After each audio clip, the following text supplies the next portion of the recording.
would imagine there are many people, and hopefully you and our viewing audience are not among them, that are at this point in time trying to distance themselves from any connection to the rap mogul, music mogul, and entrepreneur. He has his own vodka, P. Diddy, who heard, and we're big fans of two-word groupings that often spell doom, that are the least desirable. I mean, if you're at a celebration, marriage, the words I do. Well, let's face it, everything changes after she says I do.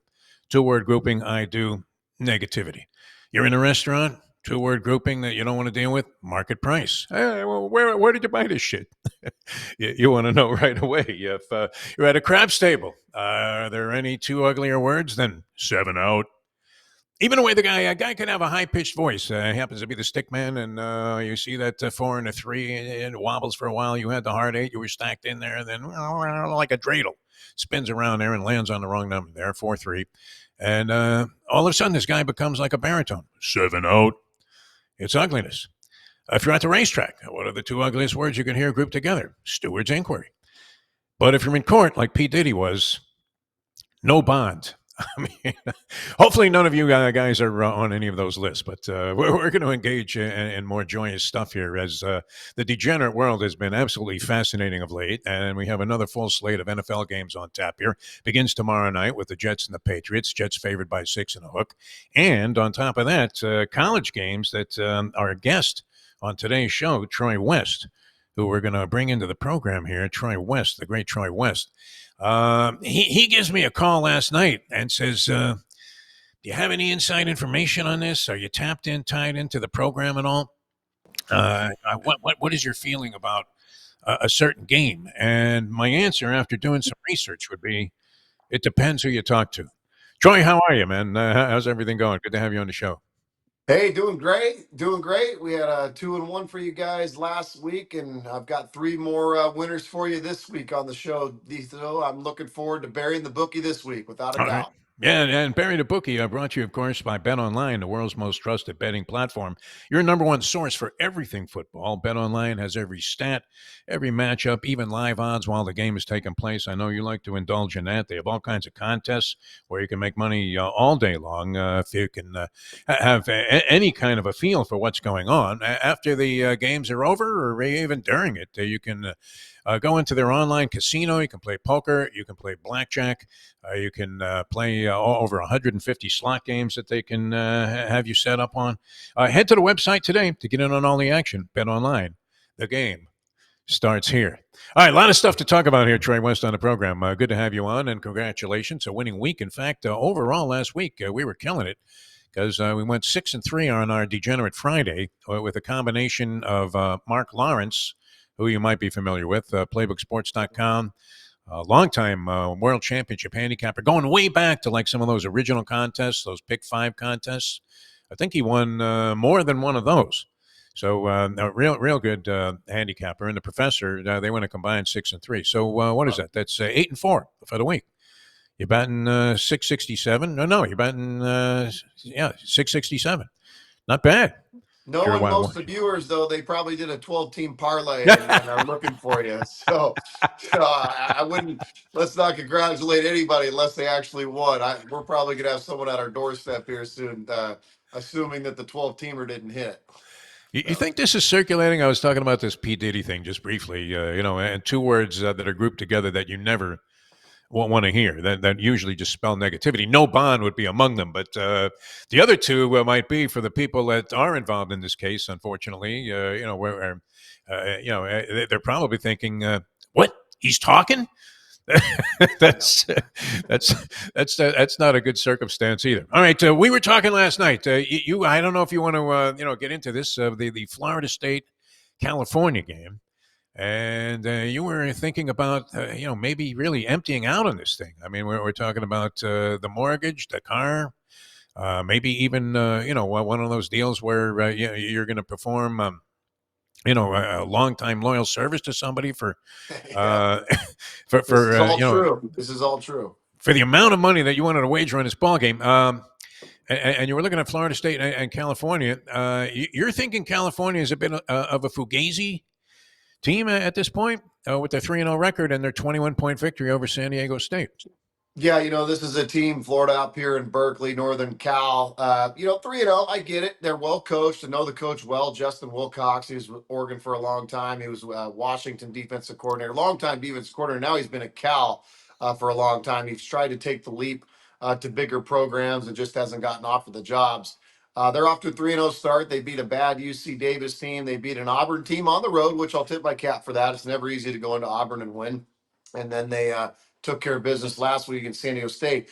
This is a different animal. They got to travel from California all the way down into Florida. It's probably about as far as it gets in terms of travel in college football. This is a team that when you look at Cal Berkeley, it really is. It's a small college team. They have no business being in the ACC. They really don't. I think they're in trouble. I think this is going to be a hungry, hungry, hungry Florida State team 0-3. And let's be real, Defo, they're 0-3 going against 3-0. There's a reason Florida State's a favorite in this game, right? They're not like a 6 or 7 point dog like you would suspect. I think Florida State gets their first win of the season. I think they get it in a big, big way. Cal just doesn't have the athletes to match up. Like I told you last night on the phone, unless they're calling for Norvell's job and all the players are quitting and they're entering the transfer portal, I have to think Florida State gets this win. All right. Well, I would say in answer to your question, it depends who you talk to. What the mood of the team, so to speak, what would be whether they've quit on Norvell. I don't think Norvell is the kind of coach that people quit on. He has such faith. I mean, to the point of almost being a fault, where he's giving you. We used to have a coach here, a defensive coordinator with the Dolphins named Tom Olivedati, and he was part of the Shula coaching staff for many, many years. And Olivedati would always quantify and qualify things by saying, well, you know what? If you took that 72-yard run out, and if you took away the 3 passes that they hit to Andre Reed, we essentially stopped them, and held them to 3 yards a carry. And you'd say, yeah, but you know what? They scored on those 4 plays, Tommy. That's how you lost. And Norvell is more inclined to step aside from the idea that maybe he needs to make some changes and defend his players. So I think it's unlikely that they would quit on him. And yet, I was talking to a psychotic Florida State fan earlier this morning, and he seems to feel that the fans have they've already thrown the flowers in the punch. That they may have abandoned it and are already looking forward to changes after the season is over. I don't know how much influence that's going to have on the game. I'm with you. I think Florida State probably handles California. I haven't seen California. They did disappoint us because it was one of our selections last week that they would fail to cover the point spread against San Diego State, and they did. So, but that's a tough trip, as you said. And I think the fans maybe rally around Florida State this week. And so to answer your question, go ahead and unload, my friend. All right, let's do it. To take the rubber band. Hopefully I make the episode next week. That's we'll know if I'm in good standing if I make it next week. Yeah, and I would have another suggestion, and it's probably going to backfire and blow up in my face. But the Skylar Thompson thing, I'm still fuming about the total lack of trust that the Dolphins had in Skylar Thompson. Now, they signed Tyler Huntley, and a lot of people are being very disparaging about that. I don't know what he has left in the tank. Tyler Huntley, at one time, he was seen as more than a viable backup, and maybe even a potential successful starter. That was a brief period of time. I think Tommy Cutlets was seen as Johnny Unitas by comparison to this guy for the brief period where he was quarterback of the Giants. But Skylar Thompson, all you needed to know about their faith in Skylar Thompson was that series after Tua was injured in the game where we're all rooting for the over in the Dolphins game this past week. And we're thinking against the Buffalo Bills. It seems like a century ago.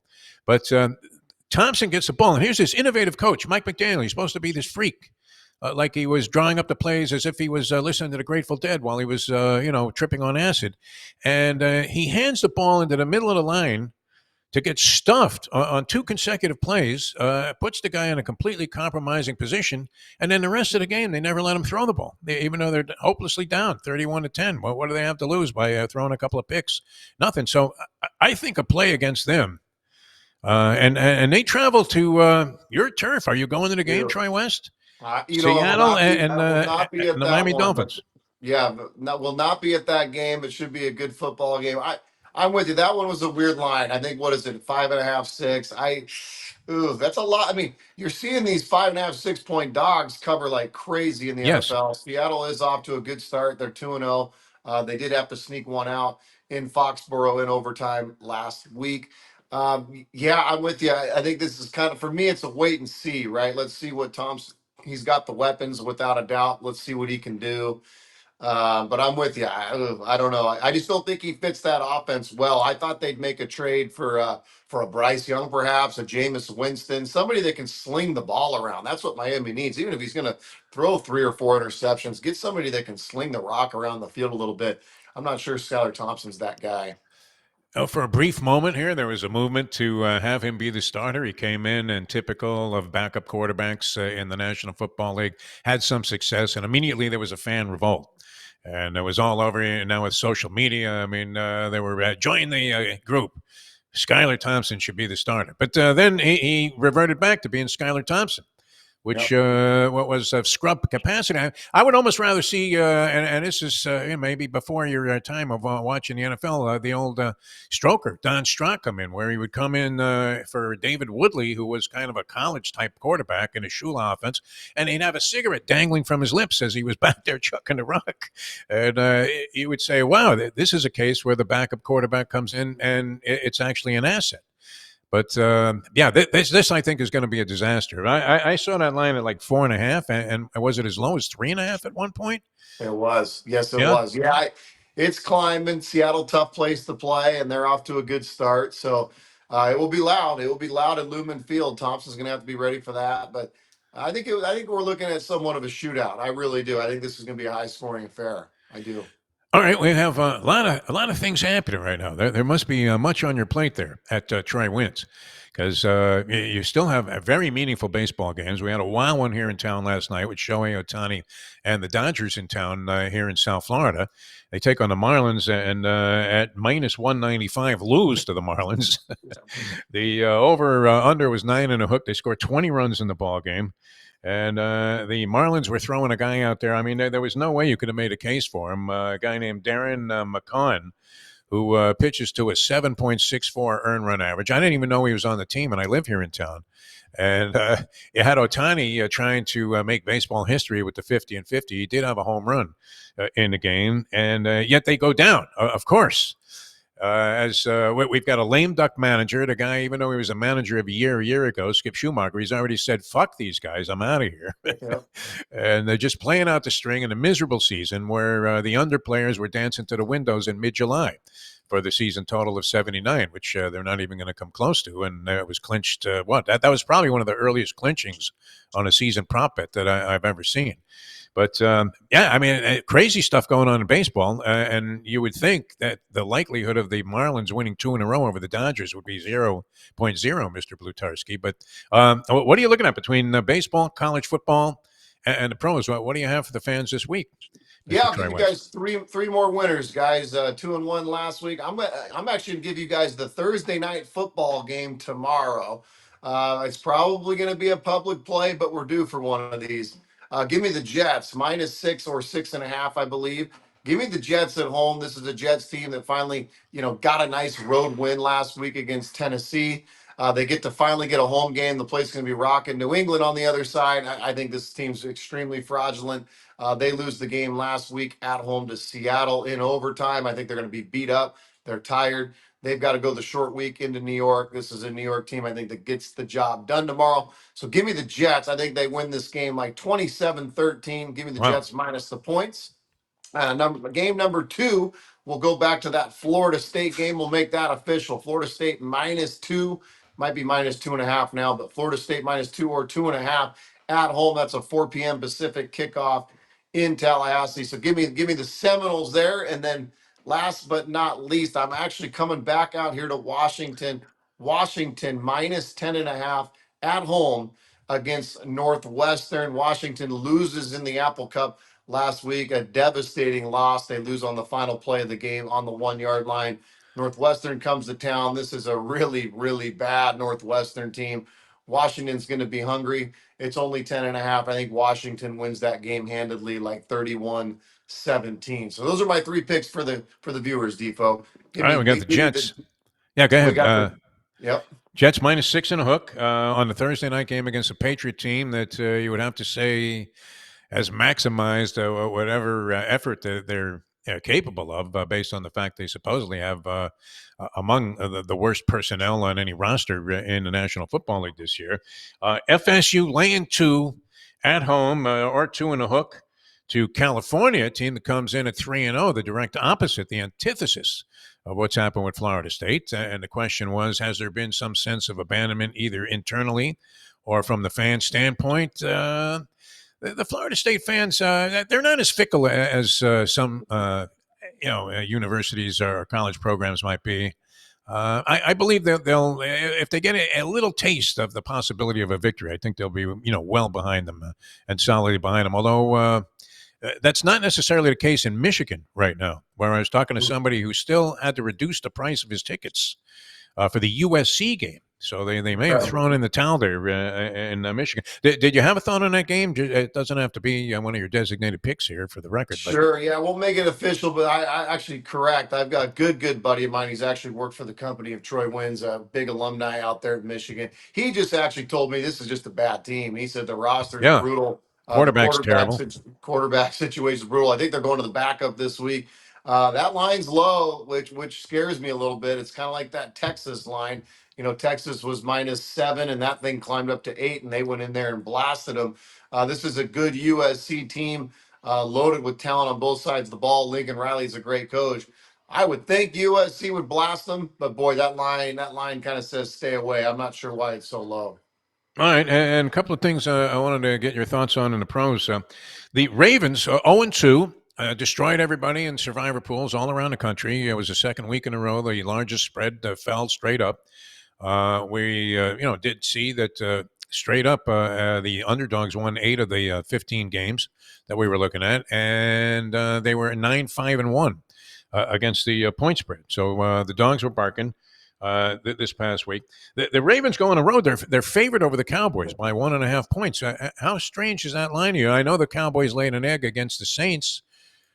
Maybe at least early in the season, people have been dead wrong about the Saints. Dennis Allen doesn't necessarily excite anybody. It's not like they dug up Lombardi or something to coach the team. He was awful last year. You had what? Clint Kubiak, is it? Which Kubiak is it that's Yeah, offensive coordinator? Flint, He yeah. seems to have awakened Kamara from the dead, like Lazarus, and has resurrected that offense, and they've been explosive.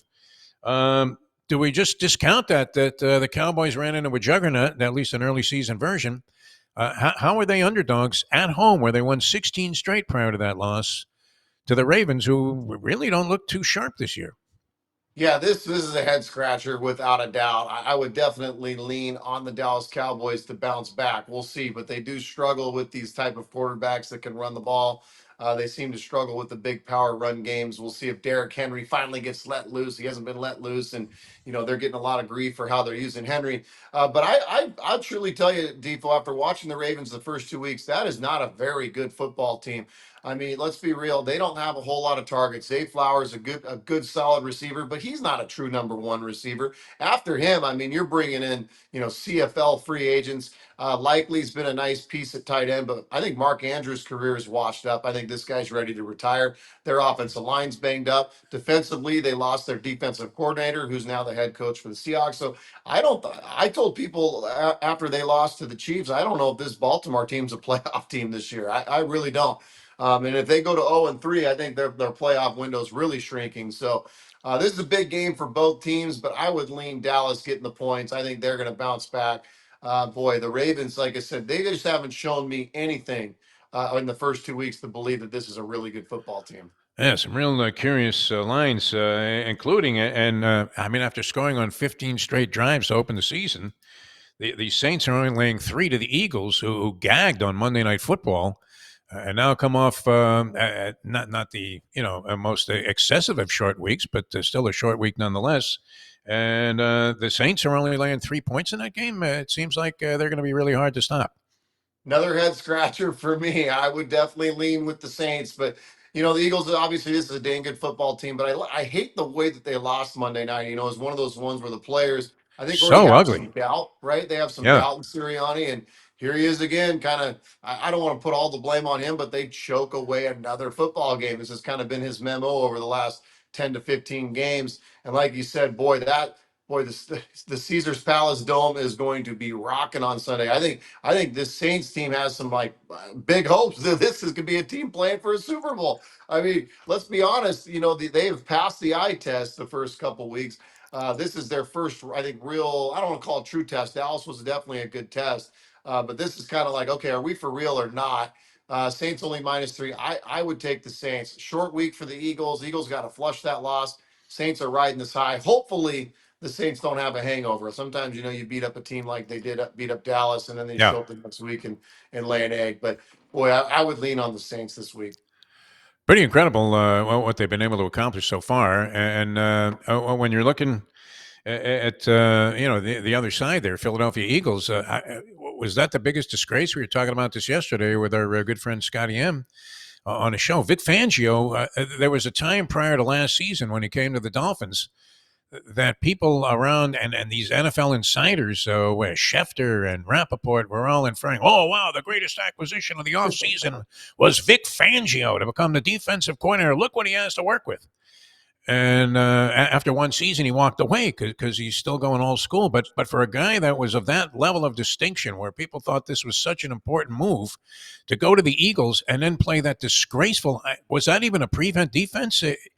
If you didn't know better, you would think an investigation should have been immediately initiated by Roger Goodell to say the fix had to be in on this game. I know they don't want to admit it, but that looked bad. I mean, He was preventing the Hail Mary. I mean, my come on, come God. on. He was preventing the Hail Mary. Give him some credit. No, that was brutal. I was listening to the Eli Payton cast on that, and they're going, "What in God's name?" He's got the safeties playing, 45 yards off the football. I mean, it was unbelievable There to was a see couple of it. minutes to go in the game too. It Yeah, wasn't like there was no time. The guys are catching the ball in the middle of the field. They're running up there, and I mean, all of a sudden, Kirk Cousins can't miss, and they yeah. allow him to go in for a touchdown. That was insanity. Vic Fangio literally should have come under investigation for that. But It was that, and like you said, that's a tough one for the Eagles to bounce back on a short week and now go play arguably the hottest team in the NFL. So that's going to be a fascinating game Sunday, just to kind of see how the cards play out, without a doubt. 'Cause I'm with you you. That wonder. was a debacle. That was a Yeah. You debacle. wonder how is that line only 3 points? That's always the curious thing about this stuff. But we've seen It's- not only the parity in the National Football League, but the complete reversal of form yep. that you can often get, and especially early in a season where we've been talking about this. And maybe I was wrong about this. I thought people who bet the preseason were insane. And I was reminded that unders were like your favorite play, or Yep. 26-6 in the preseason. Maybe that is more predictable than what we get in the initial stages of the regular season, because look at these survivor pools. Most of them are at least have 50% of their players gone after 2 weeks of the season, trying to pick one game straight up. It's amazing. How do people get your information? Good stuff as always, Troy West. Always enjoy having you on the show. And I know people want to stay in touch with you and get all of your insights. And you have a staff of really, just hardworking handicappers that are out there scoping out everything and every angle. How do people find out more about it? Yeah, thanks a lot. Get to our Instagram. It's Troy West on Instagram. We've got a money channel there that gives out free picks. We do contests, giveaways, all sorts of cool stuff. So get to the Instagram. It's Troy West. The website is troywins.com. You can come there. We've got some extremely affordable packages. I've got a teaser bet this weekend that I absolutely love. We talk about these close, narrow lines in the NFL. Sometimes the teaser bet can be a very sexy bet. So come take a look. It's a big, big play. And then we've also got another massive play going in college football. So it's Troy West on Instagram. The website is troywins.com. Oh, and I mentioned yesterday with Scotty M. The new thing of this money line parlay of two teams that really look like they stand out, and instead of getting the usual 3-1 on a two-team parlay, you're getting somewhere around even money. But Yep. you've been making Yep. good use of that play. In fact, you were the guy that inspired me to even bring that up. Yes, I've made a career. I've made a career out of those, Defo. We'll have plenty of those. I'll be headed up to the casino early tomorrow to get these in. But no, I think it's just, you look at how sharp these guys are right now. The people that are throwing out the lines, throwing out the totals each and every week, they are so sharp. So sometimes I love grabbing a money line, like a 6 or 7 point favorite at home, finding another 6 or 7 point favorite at home, taking the money lines and running that way. It can be very, very valuable. You'd be surprised how many times you get burned by a half point on these spreads. Sometimes throwing a couple of money lines together can be an extremely profitable route. Sounds good. Yeah, because we have many people that subscribe to the theory: never lay points. Yeah. Never, under any circumstance. You can only lead to disappointment and despair. Troy, we love you, man. Thanks so much for being on the show. It's always a pleasure, my friend. Thanks, guys. Hopefully, you will see me alive and happy next week. That's the goal. All right, Troy West, ladies and gentlemen, here on Bury Your Bookie. So we like the Jets in the Thursday night game, -6.5. Florida State was going to send it in on this one, laying 2, and that line could fluctuate a little bit higher. So you might want to get down if you can find it at 2 over California, a team that he was very familiar with, knows the coach. I don't believe that the team would have checked out, and this is they have SMU, I believe, on the road next week. So if ever they were going to win a game and invest all of their emotion and efforts into it and rally around Norvell, who's a very, very likable guy and a big defender of his players, laying 2 at Florida State, that's a recommendation of Troy West. And then he liked Washington, -10.5 over Northwestern. All right, that's going to do it for us. Yeah, I mean, if you're in court, the last 2 words you want to hear grouped together are no bonds. And if you had anything to do with P. Diddy, you might want to distance yourself from it and disavow any knowledge of this man's existence. But a very serious case there. All right, we will be with you again tomorrow. Thanks so much for tuning in. Our thanks to Troy West for joining us. Hope everybody has tremendous success. For the people at Greenlight Ventures, thank you for the presentation of the show. And, of course, Bet Online. That's where you can make all your wagers. I'm Jeff DeForest. See you next time on the next edition of Bury Your Bookie.